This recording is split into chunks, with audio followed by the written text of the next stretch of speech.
नमस्कार दोस्तों, स्वागत है आप सभी का पाथफाइंडर पर। दोस्तों, आज की क्लास में हम जानने वाले हैं जो बुद्ध रिलिक्स, जिनको कपिला वस्तु रिलिक्स कहते हैं, जिनको मंगोलिया भेजा गया है, उनके बारे में जानेंगे। बुद्ध रिलिक्स होते क्या है वो जानेंगे। स्तूप क्या होते हैं ये भी जानेंगे। उनका स्ट्रक्चर कैसा होता है, जो कि मेंस में ऑलरेडी सवाल भी आ रखा है, वो भी जानेंगे। और साथ ही साथ क्या इंपॉर्टेंस है इन रिलिक्स का, इसको भी आज की क्लास में हम समझेंगे, जिनको मंगोलिया भेजा गया है। तो दोस्तों, आप देख सकते हैं इसको काफी ज्यादा न्यूज में कवर किया जा रहा है। एंड लॉ मिनिस्टर किरण रिजिजू जी ये बुद्ध रिलिक्स को लेकर मंगोलिया गए हैं इन मैसेज ऑफ पीस, और मंगोलियंस भी काफी ज्यादा इन बुद्ध रिलिक्स को देखकर बहुत ज्यादा खुश हैं। एंड 29 साल बाद उनके देश में ये रिलिक्स वापस आए हैं, और जो बुद्ध पूर्णिमा का ओकेजन है उसमें काफी ज्यादा इनकी पूजा भी की जा रही है। तो आइए आज इस क्लास में इसी पर चर्चा करते हैं। दोस्तों, मेरा नाम किंजल चौधरी है, मैं आपका स्वागत करता हूं पाथफाइंडर पर। अगर आप लोगों ने अब तक चैनल सब्सक्राइब नहीं किया तो जल्दी से जाएं, जाके चैनल सब्सक्राइब करें। इसके सिवा आप मुझसे मेरे टेलीग्राम चैनल या फिर कम्युनिटी पेज पर जुड़ सकते हैं, जहां पर लेक्चर के बाद आपको पीडीएफ अपडेट्स भी मिल जाएंगे। एंड अगर आप अकेडमी सब्सक्रिप्शन लेने का सोच रहे हैं तो यूज कोड KC10, क्योंकि जब आप ये कोड यूज करते हैं तो आपको सिर्फ 10% ऑफ नहीं मिलेगा। इससे आपको मेरी हैंड होल्डिंग, गाइडेंस, मेंटरशिप मिलती है जब भी आप 1 साल या उससे अधिक की सब्सक्रिप्शन लेते हैं। तो न्यूज में क्या है? न्यूज में है दोस्तों 4 होली रिलिक्स मंगोलिया लेके जाए गए हैं। 11 डे का एक्सपोजिशन है, 11 दिन तक मंगोलियन बुद्ध पूर्णिमा में इनको दिखाया जाएगा एंड लोग देखेंगे और अपनी जो श्रद्धा है, जो पूजा है, वो इसके प्रति करने वाले हैं। तो दोस्तों 25 मेंबर का डेलीगेशन गया है, जिसमें यूनियन लॉ मिनिस्टर इसको हेड कर रहे हैं, और नालंदा यूनिवर्सिटी से भी बाकी लोग गए हैं, जो कि इन रिलिक्स को लेकर के गए और इसको बुलेट प्रूफ कैस्केट में लेकर के जाया गया है। और इसको मंगोलिया के ही उलन बुटार जो कि मंगोलिया का कैपिटल है, वहां पे आप देखें तो गांधन मोनेस्ट्री कॉम्प्लेक्स में इसको शो किया जा रहा है। उसकी तस्वीर आप यहाँ पर देख सकते हैं। एंड जहां तक बात है दोस्तों इन रिलिक्स की, तो आर्कियोलॉजिकल सर्वे का ऐसा कहना था कि ये रिलिक्स को भारत से ना मूव कराया जाए, लेकिन मंगोलियन सरकार ने रिक्वेस्ट किया कि इनको लेकर के आए, हमारे लोग देखना चाहते हैं। तो इसके बाद इनको मंगोलिया लेके जाया गया है एंड इसकी सुरक्षा के लिए इसे बुलेट प्रूफ कास्केट में लेकर गए हैं। तो दोस्तों ये जो 4 रिलिक्स हैं, ये 22 बुद्ध रिलिक्स में से 4 हैं, जो कि दिल्ली के नेशनल म्यूजियम में इनको रखा गया था।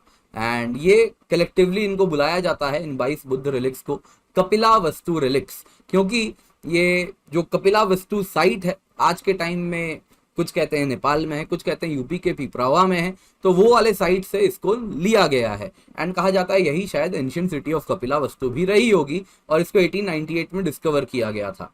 तो कपिला वस्तु अगर आप देखें तो यहीं पर यहाँ पर ये साइट्स, इसी साइट से ये बुद्ध रिलिक्स मिले थे। तो बुद्ध की अगर हम बात करें, गौतम बुद्ध, उनकी सैल्वेशन या महापरिनिर्वाण कुशीनगर डिस्ट्रिक्ट में हुआ था, जो कि यूपी में है।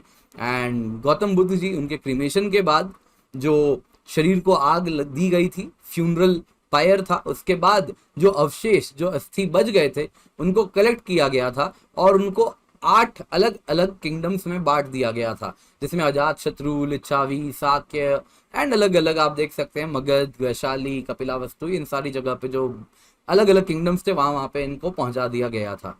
इसके बाद कहा जाता है कि मौर्यन एम्परर अशोक ने इन सारे रिलिक्स को वापस से कलेक्ट किया और इनको 84,000 जगहों पर तोड़ तोड़ के भिजवाया गया है, सो दैट बुद्धिज्म का मैसेज ग्लोबली स्प्रेड हो सके। ये 4 रिलिक्स जो कि मंगोलिया लेके गए हैं, उन 22 में से जो बुद्ध रिलिक्स हैं उनमें से ये 4 हैं। उनका ये टॉप व्यू है, आप देख सकते हैं। तो दोस्तों ये बेसिकली अस्थि हैं गौतम बुद्ध जी के। तो यहाँ पर दोस्तों आपको बताना चाहूंगा इन रिलिक्स का स्तूप से क्या लेना देना है, क्या कनेक्शन है। तो दोस्तों ये जो 8 सेक्रेड रिलिक्स थे, जो कि गौतम बुद्ध के अवशेष थे, इनके ऊपर आप अगर देखें तो लेटर ऑन आप देखें तो इनके ऊपर स्तूप बनाया गया था।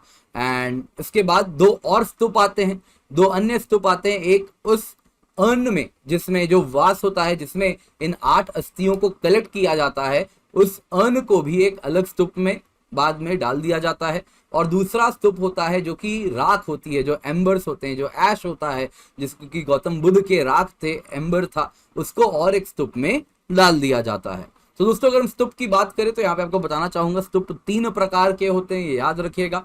एक होता है शरीरक स्तूप, ये अगर आप देखें तो bodily remains of the Buddha है, तो गौतम बुद्ध के जो शरीर के अवशेष थे उन अस्थियों में से उसके ऊपर जो स्तूप बनाया गया है उसको कहते हैं शरीरक स्तूप।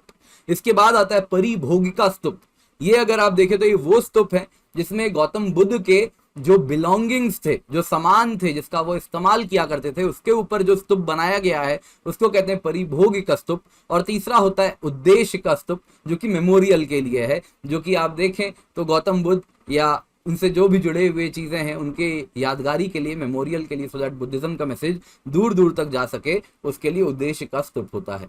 दोस्तों यहाँ पे स्तूप का आर्किटेक्चर जान लीजिए। आप देख सकते हैं दोस्तों, जो गेटवे होता है इसको कहते हैं तोरण, जो कि काफी डेकोरेटेड गेटवे होता है यहाँ पे। इसके सिवा ये वेदिका है, यहाँ पर आप देख सकते हैं दोस्तों, इसको कहते हैं मेधी।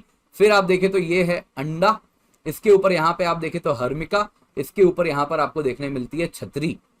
इसके सिवा प्रदक्षिण पथ है, ये दोनों जगहों पे आप देख सकते हैं जहां पर लोग आप देख सकते हैं प्रदक्षिण पथ पे चलते हैं। और इसके साथ वो अगर आप देखें तो इसके ऊपर अपना ओबीसियंस गौतम बुद्ध को पे करते हैं चलते वक्त।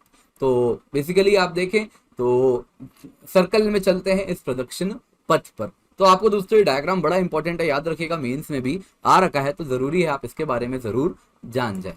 तो दोस्तों अगर आप अकेडमी सब्सक्रिप्शन लेने का सोच रहे हैं तो यूज कोड KC10, क्योंकि इससे आपको 15% ऑफ नहीं मिलेगा। वैसे आपको मेरी हैंड होल्डिंग गाइडेंस मिलती है जब भी आप 1 साल या उससे अधिक की प्लस आइकनिक कॉम्बो सब्सक्रिप्शन लेते हैं। अकेडमी में आप देख सकते हैं बहुत सारे हमारे टॉपर्स सामने आए हैं। इसके सिवा अनअकैडमी अनबॉक्स आपके लिए हम लेकर के आए जून 13 से लेकर जून 15 तक, जिसमें अगर आप 1 साल की सब्सक्रिप्शन लेते हैं प्लस की, तो आपको 6 महीने की एक्सटेंशन मिलेगी free of cost, so that आप अगले मेंस तक पढ़ सकें बिना किसी दिक्कत के। तो निश्चिंत होकर आप अनअकैडमी सब्सक्रिप्शन अभी लीजिए, यूज द कोड KC10। साथ ही साथ आइकनिक सब्सक्रिप्शन में लाइव मेंटरशिप है, स्टडी प्लानर है, एंड साथ साथ मेंस क्वेश्चन आंसर प्रैक्टिस भी आपको मिलता है। जो प्लस सब्सक्रिप्शन है इसकी 1 साल की कीमत 51,470 रुपीज है, 1 साल की आइकनिक की 7394 रुपीज है, एंड 1 साल की ऑप्शनल की 27,215 रुपए है। ये सारी तब है कीमत जब आप KC10 कोड का इस्तेमाल कर रहे हैं। इसके सिवा आप देख सकते हैं दोस्तों, अगर आप 0% EMI पे आपको हम लोन भी दे रहे हैं। Pathfinder weekly current affairs test है, daily 4 PM to 6 PM mains answer writing program भी मैं रन करा रहा हूँ, प्लस कोर्स भी एनवायरमेंट की, ज्योग्राफी की, इन सबका आप हिस्सा बन सकते हैं। डाउट सॉल्विंग सेशंस भी हम लेकर के आए हैं। UPSC CSE बैचेस भी जून 15 से स्टार्ट होने वाले हैं, एंड नए ऑप्शनल कार्निवाल भी हमने स्टार्ट किया है। Geography, history, socio, pub ad, mathematics, PSIR, agriculture, सबके नए नए बैचेस स्टार्ट हो रहे हैं, तो आप इनका हिस्सा बन सकते हैं। Thank you so much for joining, have a great day.